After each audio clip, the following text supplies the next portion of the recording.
So there may be a bunch of you who are confused out there watching the news unfold the last couple of days. So we're going to talk here about Donald Trump and his deal with Nancy Pelosi and Chuck Schumer. Eric was pointing out, I sort of predicted that Trump would cut this 3-month deal with Democrats, but I didn't predict it would happen so quickly.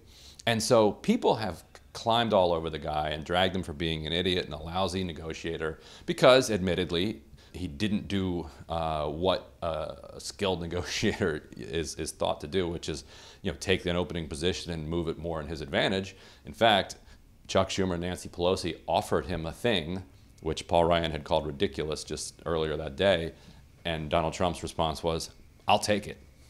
That's not normally the way they teach it in negotiation school. But there's a reason that maybe he actually was smart to just go ahead and take it. Because the way that things have worked in Washington under the serious people is that everybody jockeys for position until the 11th hour, and then they sit down and they strike the deal that everybody knew they were going to strike 2 months earlier. And so all Donald Trump did this time is just cut out that whole charade. So right off the bat, he's like, this is what you guys want? You're going to do Harvey aid, and you're going to do government spending continuation, and you're going to do the debt ceiling altogether? He's like, fine. Think about this from Donald Trump's perspective. This is not a guy who dislikes government spending. He loves debt, and he loves spending. We know this about his history. This is not a political or ideological thing for him. So whatever amount of money he thought was necessary to go into Harvey, he was going to go for. This is not a fiscal conservative, and he doesn't care if it's paid for by cuts to anything else. He doesn't think cuts are beneficial to him politically anyway. He didn't want to deal with the debt ceiling. He didn't want to deal with the government shutdown.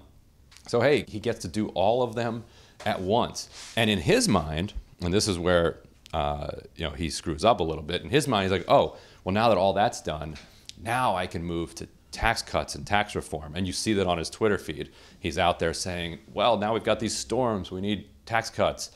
What he doesn't understand is that, okay, he only punted it to December. And in December, their Democrats are going to fight again. And this time they're going to ask for something like the DREAM Act, which Trump is saying he's for anyway, so he'll probably give it to them.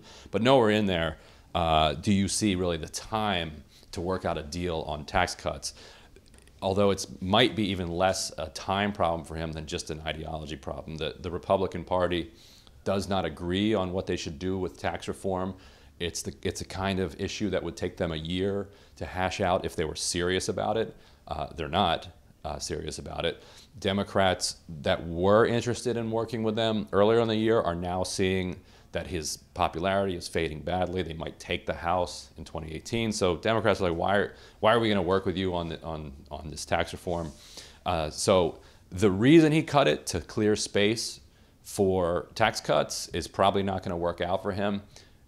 But still, there was no reason not to, because this was the best deal that he was going to get in the first place. So when we were at the Capitol a few days ago, we were talking about Trump wanting a better outcome for the DACA recipients than a lot of his Republicans and a lot of his voter base. Yeah. Actually, we made this joke. There's like, wouldn't it be nice if he could be praised for something other than bombing people, right? We might see a different agenda. So I'm just wondering if that's arrived here.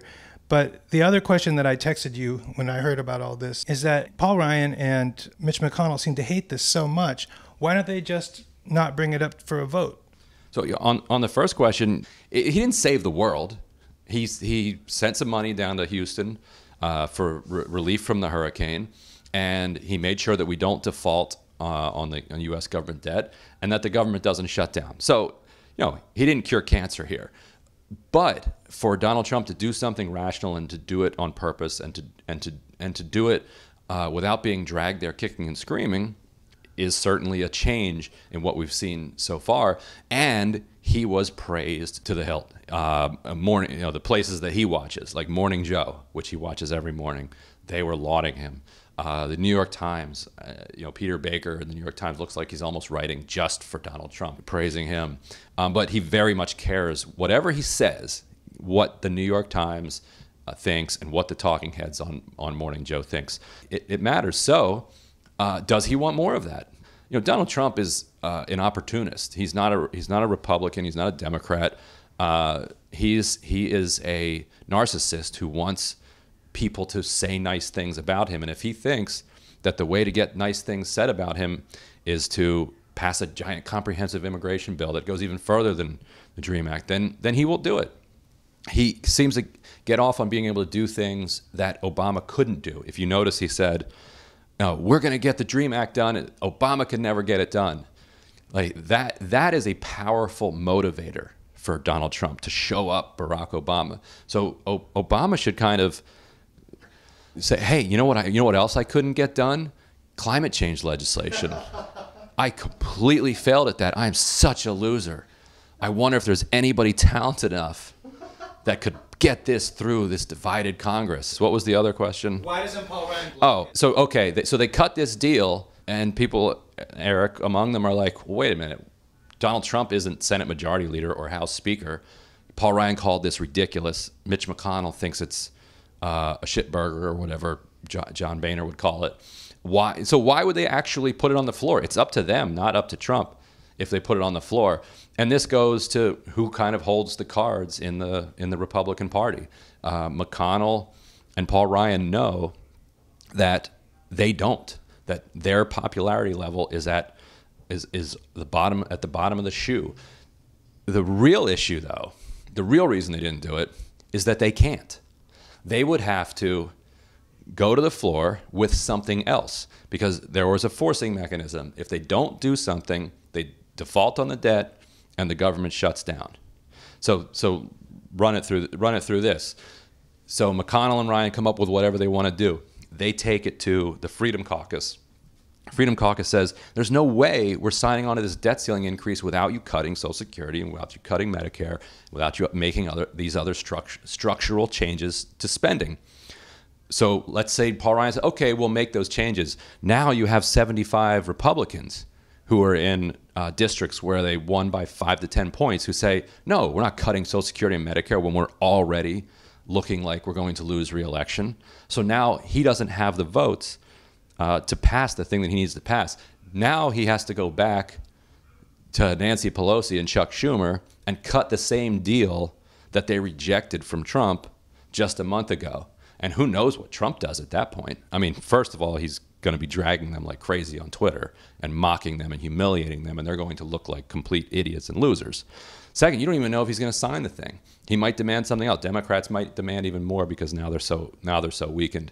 So by virtue of the fact that they are not a governing majority, they had to take what Trump offered. If they were a governing majority and they could pass a bill through both chambers of Congress and give it to Trump, they can call the shots. But they created the bed that they're sleeping in now by becoming this party of no and by ginning up all of this, the Tea Party, government is evil, government is the source of all of your problems. So now they have 30 to 40 Republicans in the House who believe that and are going to vote no against everything. And so as a result, they have the speaker's gavel, but they don't have enough votes to actually govern the country. Who does he care about getting criticized? Who hurts his feelings more? New York Times. New York Times and not Bannon and all those folks? I think he's a little bit afraid of Bannon and what that movement could do to him. But at the same time, he's such a narcissist that he hates that movement and Bannon because he thinks that they feel like they're responsible for him being in the White House when the only person responsible for Donald Trump being in the White House, according to Donald Trump, is Donald Trump. But his main kind of both grudge and crush his entire life has been the Manhattan elite. He's kind of at heart like a Queens kid, and he's been staring across the East River his whole life, just wanting to be invited to these dinner parties and to wanting to hang out with these celebrities and these famous, sophisticated people. And it bothers him deeply that they don't like him and that they think he's gross. And so he acts out against them in reaction to that, but he still craves their affection.